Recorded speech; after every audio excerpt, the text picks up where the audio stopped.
Ni muda sasa tangia nikupe kazi. Na bado sijapata majibu yako. Vipi, umetekeleza? Ndio mkuu. Nimefanya kama ulivyoniagiza.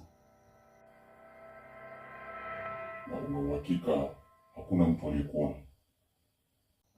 Nimehakikisha hakuna mtu yeyote aliweza kuniona. Ndio maana lile swala nilitekeleza wakati wa kiza sana. Vizuri sana.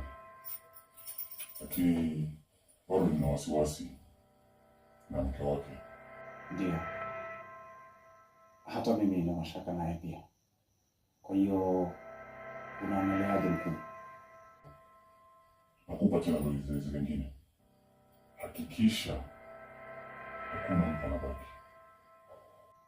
Basi hilo limeisha.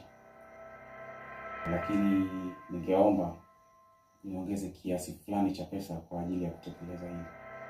Maana nitahitaji nguvu zaidi.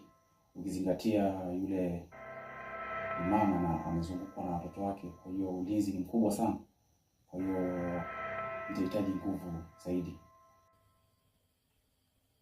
Swala la pesa ni chini. Wewe hakikisha unatekeleza lile jukumu nilokupa kwa wakati. Basi ni sawa, limeisha hilo mkuu. Sawa, unaweza kwenda.